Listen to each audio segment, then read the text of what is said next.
कांशीराम साहब अमर रहे, मानव श्री कांशीराम साहब अमर रहे। बहुजन समाज पार्टी जिंदाबाद, बहुजन समाज पार्टी जिंदाबाद, बहन कुमारी मोदी जी जिंदाबाद, बहन कुमारी मोदी जी जिंदाबाद। बहन जी आप संघर्ष करो, बहन जी आप संघर्ष करो। सर्व समाज के सम्मान में,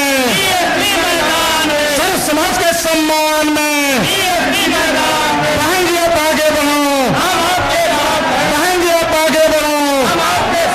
दलित पिछड़ा दलितों के सम्मान में, दलित पिछड़ा दलितों के सम्मान में, सर्व समाज के सम्मान में, सर्व समाज के सम्मान में बीएसपी की क्या पहचान, बीएसपी की क्या पहचान। बहुजन समाज पार्टी जिंदाबाद, बहुजन समाज पार्टी जिंदाबाद, बहन कुमारी मोदी जी जिंदाबाद, बहन कुमारी मोदी जी जिंदाबाद। बाबा साहब डॉक्टर भीमराव अम्बेडकर अमर रहे, बाबा साहब डॉक्टर भीमराव अम्बेडकर अमर रहे। मानव श्री कांशीराम साहब अमर रहे, मानव श्री कांशीराम साहब अमर रहे। बहुजन समाज पार्टी जिंदाबाद, बहुजन समाज पार्टी जिंदाबाद, बहन कुमारी मोदी जी जिंदाबाद, बहन कुमारी मोदी जी जिंदाबाद। बहन जी आप संघर्ष करो, बहन जी आप संघर्ष करो। सर्व समाज के सम्मान में, सर्व समाज के सम्मान में बहन जी आप आगे बढ़ो, बहन जी आप आगे बढ़ो। दलित पिछड़ा दलितों के सम्मान में, दलित पिछड़ा दलितों के सम्मान में, सर्व समाज के सम्मान में, सर्व समाज के सम्मान में बीएसपी की क्या पहचान। बहुजन समाज पार्टी जिंदाबाद, बहुजन समाज पार्टी जिंदाबाद, बहन कुमारी मोदी जी जिंदाबाद, बहन कुमारी मोदी जी जिंदाबाद। मानव श्री कांशीराम साहब अमर रहे, बहुजन समाज पार्टी जिंदाबाद, बहन कुमारी मोदी जी जिंदाबाद, बहुजन समाज पार्टी जिंदाबाद, बहन कुमारी मोदी जी जिंदाबाद, बहन कुमारी मोदी जी जिंदाबाद, बहन कुमारी मोदी जी जिंदाबाद, बहन कुमारी मोदी जी जिंदाबाद, बहन कुमारी मोदी जी जिंदाबाद, बहन कुमारी मोदी जी जिंदाबाद।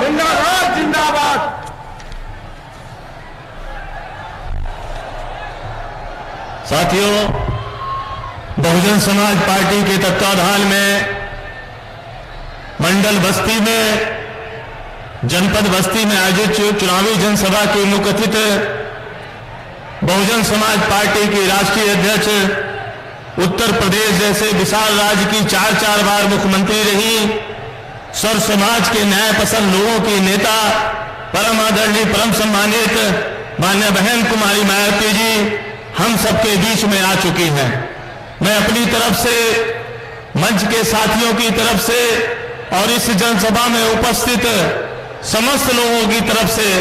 परम आदरणीय परम सम्मानित माननीय बहन जी का बहुत बहुत हार्दिक स्वागत और अभिनंदन करता हूं। और ये चाहता हूं कि हमारे मंच पे उपस्थित लोग और आज इस विशाल जनसभा में आई हुई हमारी माताएं बहनें, हमारे नौजवान साथी, पिता तुल्य बुजुर्ग, मैं सबसे चाहूंगा कि वो अपने अपने स्थान पर खड़े होकर के और दोनों हाथ उठा करके जोरदार ताली बजा करके माननीय बहन जी का स्वागत करने का काम करें।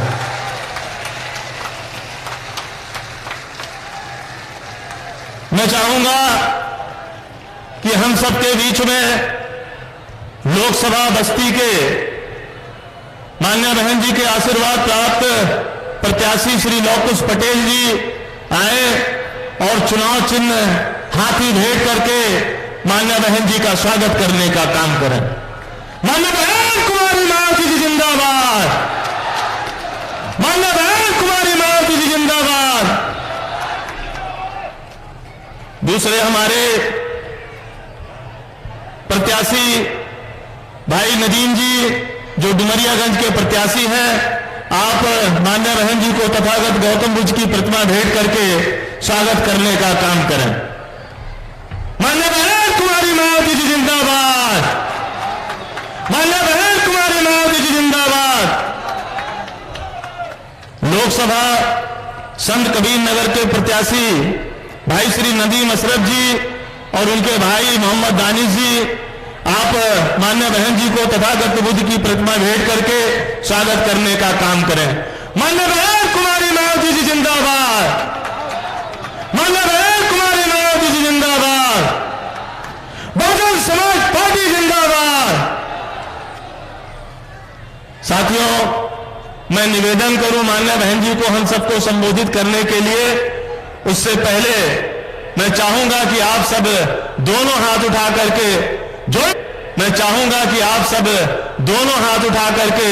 जोरदार नारा लगा करके माननीय बहन जी का स्वागत करने का काम करें। माननीय बहन कुमारी मायावती जी जिंदाबाद, माननीय बहन कुमारी मायावती जी जिंदाबाद। अब मैं बड़े ही आदर और सम्मान के साथ निवेदन करूंगा कि माननीय बहन जी पोडियम में आए और हम सबको संबोधित करने की कृपा करें। आदर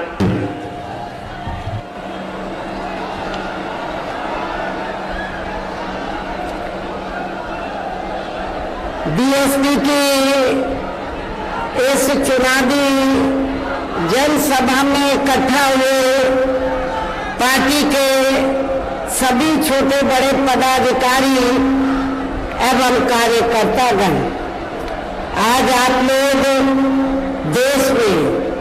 व जहां आपके उत्तर प्रदेश स्टेट में भी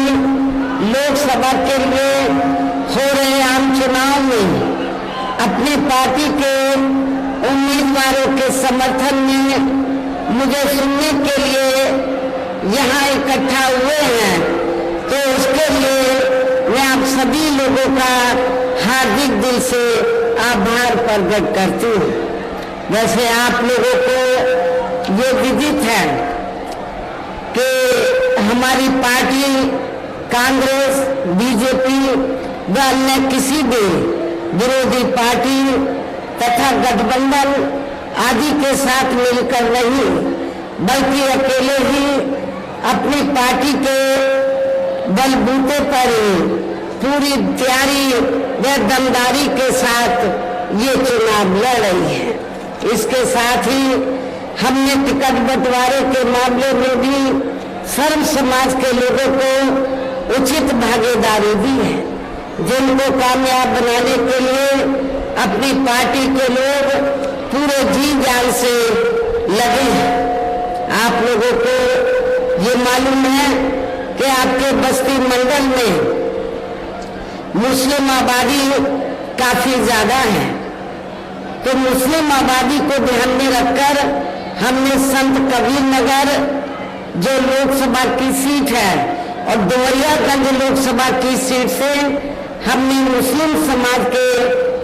कार्यकर्ता को, पार्टी के सिपाही को, कार्यकर्ता को यहाँ से अपना प्रत्याशी बनाया है। और आपके इधर बस्ती लोकसभा की सीट में अति पिछड़े वर्ग का वोट काफी ज्यादा है, इसलिए हमने यहाँ कुर्मी समाज के अपने कार्यकर्ता को यहाँ अपना प्रत्याशी बनाया है। हालांकि आज यहाँ आपकी इकट्ठा हुई अपार भीड़ व भीड़ के जबरदस्त जोश को भी देखकर अब मुझे भी ये काफी हद तक भरोसा हो गया है कि पिछली बार की तरह इस बार भी आप लोग अपने प्रदेश से या लोकसभा आम चुनाव में अपनी पार्टी का बेहतर रिजल्ट जरूर लाएंगे। इसके लिए अब मैं आप लोगों का ध्यान कुछ जरूरी बातों की तरफ दिलाना चाहती हूँ और इस संबंध में विशेषकर मैं कांग्रेस, बीजेपी व इनके अन्य सभी सहयोगी दलों के बारे में ये कहना चाहूंगी कि आजादी के बाद शुरू में केंद्र व देश के काफी राज्यों में भी ज्यादातर सत्ता यहाँ कांग्रेस पार्टी के ही खाते में केंद्रित रही है, किंतु इनके अधिकांश मामलों में रही गलत नीतियों एवं गलत कार्य प्रणाली आदि की वजह से फिर इस पार्टी को केंद्र में काफी राज्यों की भी सत्ता से बाहर होना पड़ा है तथा यही स्थिति इनकी सहयोगी पार्टियों की भी बनी रही है, जिसके कारण ही फिर पिछले कुछ वर्षों से बीजेपी व इनके सहयोगी दल केंद्र एवं काफी राज्यों की भी सत्ता में काबिज हो गए हैं, लेकिन इनकी भी ज्यादातर रही जातिवादी, पूंजीवादी, संकीर्ण, सांप्रदायिक व देशपूर्ण नीतियों एवं कार्य प्रणाली आदि से तथा इनकी कथनी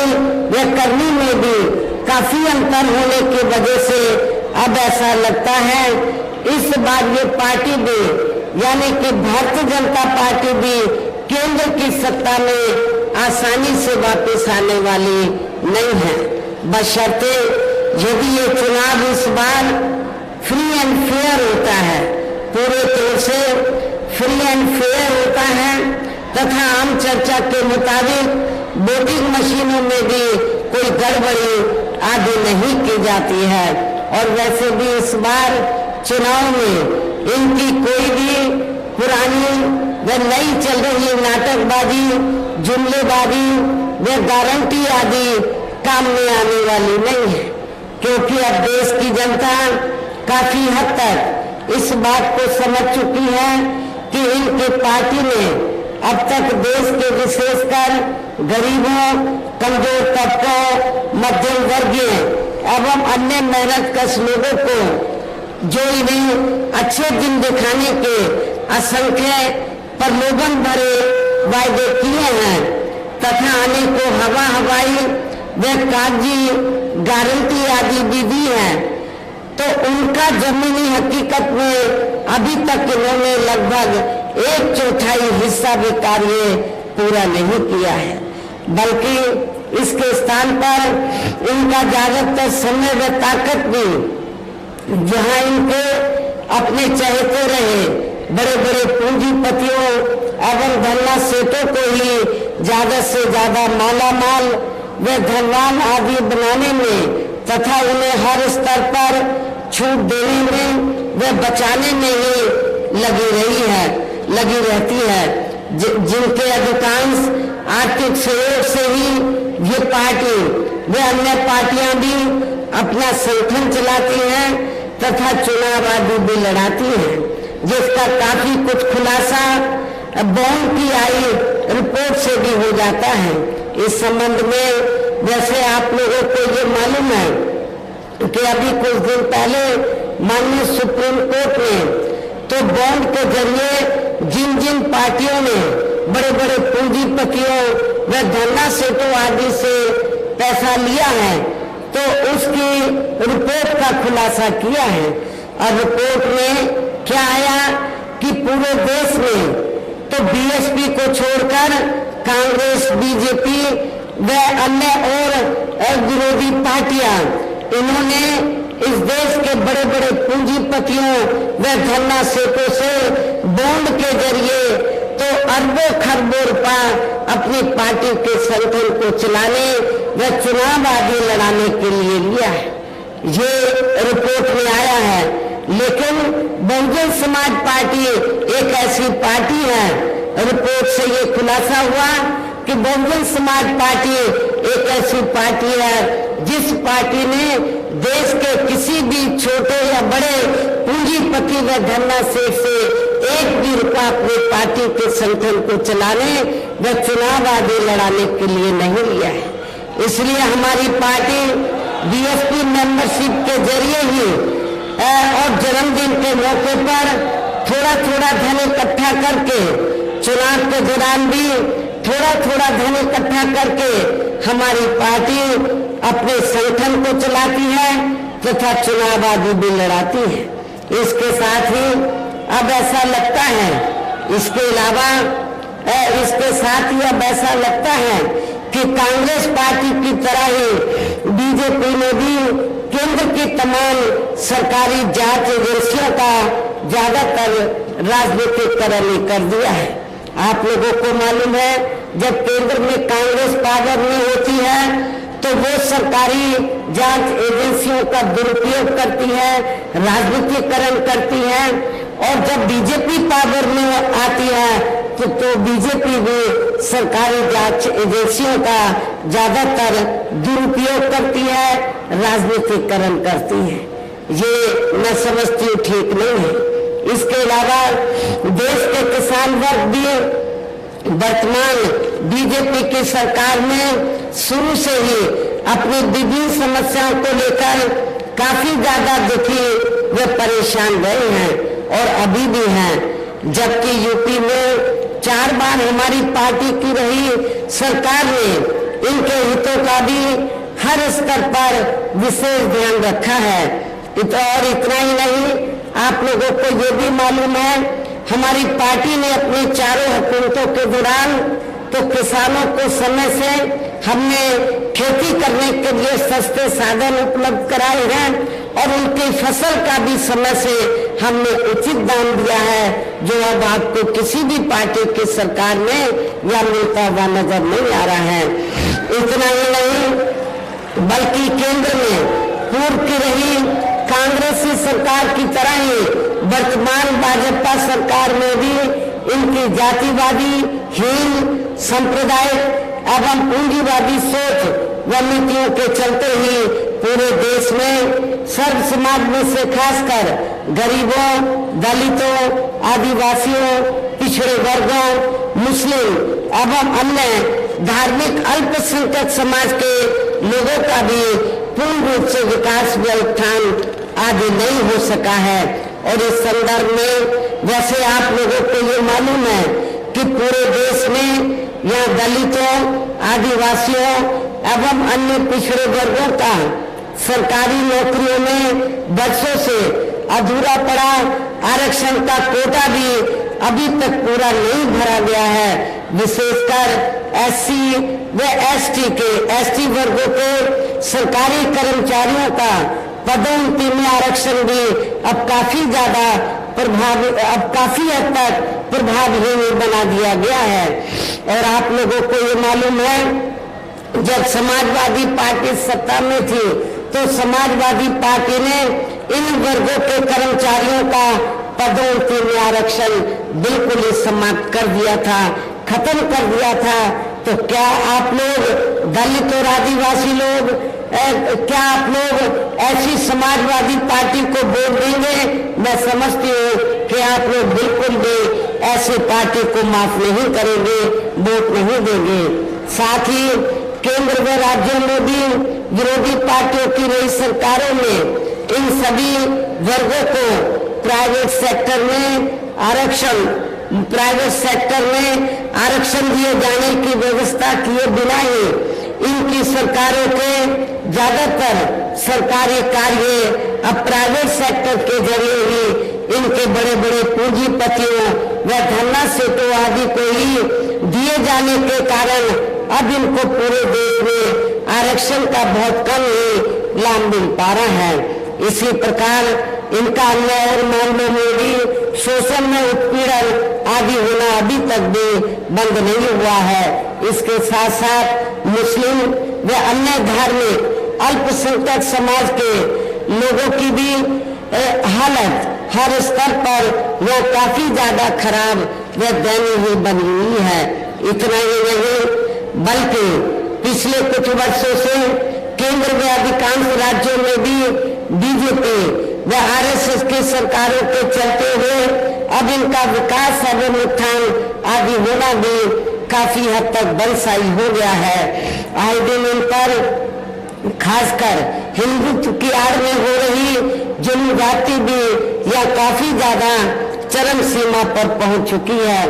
इसके साथ साथ अपर कास्ट समाज में से विशेषकर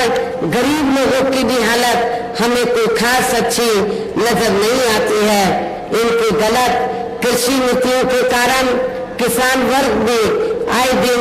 आंदोलित रहता है। साथ ही इनकी गलत आर्थिक नीतियों की वजह से देश की अर्थव्यवस्था पर भी इसका काफी बुरा प्रभाव पड़ा है, जिससे यह विशेषकर छोटे एवं मध्यम वर्गीय व्यापारी वर्ग भी काफी ज्यादा दुखी व परेशान है। और अब केंद्र में पूर्व की रही सरकारों की तरह ही वर्तमान भाजपा सरकार में भी यहाँ पूरे देश में गरीबी, बेरोजगारी एवं महंगाई आदि भी लगातार काफी ज्यादा बढ़ रही है। देश में हर स्तर पर फैला भ्रष्टाचार भी अभी तक भी खत्म नहीं हुआ है। ऐसे में अब आप लोगों को देश में हो रहे लोकसभा चुनाव में कांग्रेस, बीजेपी व इनकी सहयोगी पार्टियों को भी केंद्र की सत्ता में आने से जरूर रोकना है। जिनकी गलत नीतियों व गलत कार्य प्रणाली आदि को आप लोग काफी हद तक आजमा भी चुके हैं। ऐसी स्थिति में अब ये विरोधी पार्टियां इस चुनाव में भी किस्म किस्म के साम दाम दंड भेद आदि अनेकों हथकंडे इस्तेमाल करके केंद्र की सत्ता में आने की पूरी कोशिश में लगी हैं, जिनसे अपनी पार्टी के लोगों को हर स्तर पर काफी ज्यादा सावधान रहना है। और इस मामले में विरोधी पार्टियां अपने अपने पक्ष में हवा बनाने के लिए खासकर मीडिया, ओपिनियन पोल व सर्वे आदि का जो बड़े पैमाने पर इस्तेमाल कर रहे हैं, तो उनसे भी अपनी पार्टी के लोगों को बिल्कुल भी गुमराह नहीं होना है। इसके साथ ही विरोधी पार्टियों के विभिन्न रूपों में जारी किए गए इनके हवाई व प्रलोभन भरे चुनावी घोषणा पत्रों एवं वायदों आदि के बहकावे में भी अपनी पार्टी के लोगों को कतई नहीं आना है। जिन्हें ये पार्टियां चुनाव खत्म होने के बाद ज्यादातर अमल में नहीं लाती हैं और अब जिन पर से देश की जनता का अधिकांश विश्वास ही उठ गया है। यही खास वजह है कि हमारी पार्टी किसी भी चुनाव में अपनी पार्टी का कोई भी चुनावी घोषणा पत्र आदि जारी नहीं करती है। वैसे भी हमारी पार्टी किसी भी चुनाव में कहने में बहुत कम बल्कि कार्य करके दिखाने में ही ज्यादा विश्वास रखती है। और इस बात का सबसे बड़ा सबूत ये है कि उत्तर प्रदेश में 4 बार हमारी पार्टी के नेतृत्व में रही सरकार ने चुनाव में अपनी पार्टी के बिना कोई जारी किए गए चुनावी घोषणा पत्र के ही प्रदेश व आम जनहित में काफी कुछ ऐतिहासिक कार्य करके दिखाए हैं, जिनके अब देश में अधिकांश पार्टियों की सरकारें काफी नकल भी कर रही हैं। जबकि इस मामले में हमारी पार्टी का ये कहना है कि यदि इन पार्टियों के स्थान पर केंद्र में हमें अपनी पार्टी की सरकार बनाने का मौका मिलता है, तो तब फिर हमारी पार्टी की बनी सरकार केंद्र में यहाँ तक की रही सभी विरोधी पार्टियों की सरकारों की तरह केवल हवाई व कागजी कार्य आदि नहीं करेगी, बल्कि उत्तर प्रदेश की तरह ही जमीनी हकीकत में ठोस कार्य करके दिखाएगी। और इस संदर्भ में खासकर मैं ये कहना चाहूंगी, केंद्र द्वारा देश में पिछले कुछ समय से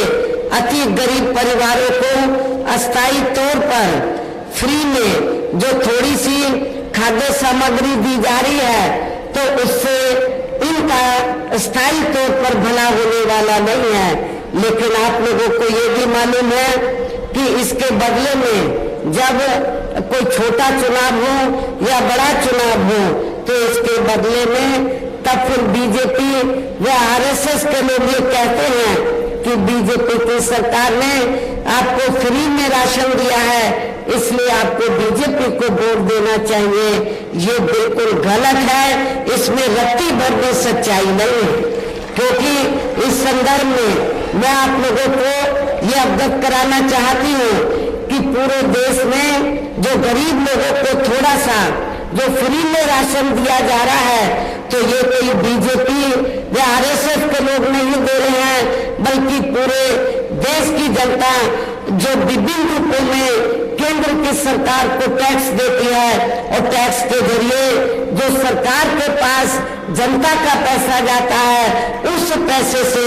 आप लोग ये फ्री में राशन आपको दिया जा रहा है, ये कोई किसी की मेहरबानी नहीं है। और वैसे भी आपकी ये जटिल समस्या, जो गरीब लोगों की ये जटिल समस्या है, देश में हर हाथ को काम देने से केवल दूर हो सकती है, जिसकी तरफ हमारी पार्टी की बनी सरकार विशेष ध्यान देगी। साथ ही देश में पिछले काफी वर्षों से आए दिन बढ़ रही गरीबी, बेरोजगारी व महंगाई आदि से भी जनता बहुत ज्यादा दुखी व परेशान है, जिसे भी आर्थिक नीतियों में तब्दीली करके जरूर दूर किया जाएगा। धर्म की भी आड़ में पिछले कुछ वर्षों से खासकर मुस्लिम समाज के लोगों का देश की भावना से जो उनका काफी ज्यादा शोषण व उत्पीड़न आदि किया जा रहा है, तो उसे भी जरूर रोका जाएगा। और ये सब हमने अपने यूपी की रही सरकार में काफी कुछ करके भी दिखाया है। इसके अलावा हमने यूपी में सर्व समाज में से गरीब एवं बेरोजगार लोगों को बेरोजगारी भत्ता आदि न देकर उन्हें बड़ी तादाद में रोटी रोजी के साधन भी उपलब्ध कराए हैं, जो अब ये कार्य भी अधिकांश ठंडे पड़े हैं, जिनको फिर केंद्र में बीएसपी की सरकार बनने पर प्राथमिकता दी जाएगी। कहने का तात्पर्य ये है, देश में इस समय हो रहे लोकसभा चुनाव में विरोधी पार्टियों के जारी किए गए उनके हवाई व प्रलोभन भरे चुनावी घोषणा पत्रों आदि के बहकावे में अब यहाँ खासकर देश के अति गरीबों, मजदूरों, बेरोजगारों एवं अन्य मेहनतकश लोगों को बिल्कुल भी नहीं आना है। और अभी ने ऐसी सभी विरोधी पार्टियों को हर हालत में केंद्र की सत्ता में आने से जरूर रोकना है, जिनके कथने या करने में काफी अंतर रहा है तथा जिन्हें ये लोग वर्षों से आजमा भी चुके हैं। ऐसे में अब मेरा यही कहना है कि आप लोगों को अपने खुद के व अपने प्रदेश, क्षेत्र एवं देश के भी हित में अपने वोटों को या कांग्रेस, बीजेपी व अन्य विरोधी पार्टियों को न देकर केवल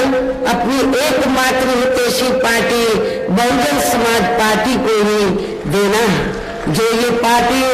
उत्तर प्रदेश की तरह ही केंद्र में भी अपनी पार्टी की सरकार बनने पर फिर पूरे देश में यह अपनी पार्टी के सर्वजन हिताय व सर्वजन सुखाय की नीतियों पर आधारित सरकार चलाएगी। इसके साथ साथ केंद्र से जुड़ी आपके क्षेत्र की जो भी स्थानीय समस्याएं होगी तो उन्हें भी फिर दूर करने का हर संभव पूरा प्रयास किया जाएगा। साथ ही यहाँ गरीबों, मजदूरों, बेरोजगारों, कर्मचारियों, किसानों, छोटे व्यापारियों एवं अन्य मेहनतकश लोगों के हितों का भी विशेष ध्यान रखा जाएगा। सर्व समाज में से खासकर दलितों, आदिवासियों, पिछड़े वर्गों, मुस्लिम व अन्य धार्मिक अल्पसंख्यक समाज के लोगों के विकास एवं उत्थान के साथ साथ हर स्तर पर उनकी सुरक्षा आदि के लिए भी जरूरी कदम उठाए जाएंगे। और तभी फिर यहाँ वास्तव में अपने देश के महान संतों, गुरुओं व महापुरुषों ने भी विशेषकर महात्मा ज्योतिबा फूले, श्री छत्रपति शाहू जी महाराज, श्री नारायणा गुरु, बाबा साहब डॉक्टर भीमराव अम्बेडकर एवं मान्यवर श्री कांशीराम जी आदि का अधूरा रहा सपना जरूर साकार हो सकता है, जिनको यूपी में हमारी पार्टी की रही सरकार द्वारा हर स्तर पर पूरा आदर सम्मान दिया गया है। इन्हीं खास बातों के साथ ही अब मेरा देश व आपके स्टेट के भी हित में, आपके क्षेत्र के भी हित में ये कहना है कि हमारी पार्टी ने यहाँ जिनको भी आपके बस्ती मंडल में यहाँ जिनको भी लोकसभा के लिए चुनाव के मैदान में उतारा है, जो आपके सामने मंच पर भी मौजूद हैं, तो उन्हें आपको जरूर कामयाब बनाना है, जिसके लिए यहाँ पार्टी के सभी स्तर के छोटे बड़े पदाधिकारी अब वो कार्यकर्तागण पूरे जी जान से लगे हैं। हर जिसके लिए हमारी पार्टी के सभी स्तर के छोटे बड़े कार्यकर्ता व पदाधिकारीगण पूरे दिल जान से लगे हैं। और मैं अब मैं अंत में मेरा यही कहना है कि आप लोगों को वोट पड़ने वाले दिन यहाँ बीएसपी के अपने सभी लोकसभा उम्मीदवारों को अर्थात बस्ती लोकसभा की सीट से हमने सभी श्री लवकुश पटेल को, आपके नौजवान साथी को चुनाव के मैदान में उतारा है। डुमरियागंज लोकसभा की सीट से हमने मोहम्मद नदीम मिर्जा को हमने टिकट दिया है। संत कबीर नगर लोकसभा की सीट से हमने सैयद नदीम अशरफ को चुनाव के मैदान में उतारा है। मेरी आप लोगों को से यही कहना है कि आप लोगों को बहुजन समाज पार्टी के इन तीनों प्रत्याशियों को बीएसपी का जो चुनाव चिन्ह हाथी है, हाथी चुनाव चिन्ह के सामने वाले बटन को दबाकर इनको भारी वोटों के अंतर से जरूर कामयाब बनाना है, जिताना है। इस खास अपील के साथ ही अब मैं अपनी बात यही समाप्त करती हूँ। जय भीम, जय भारत।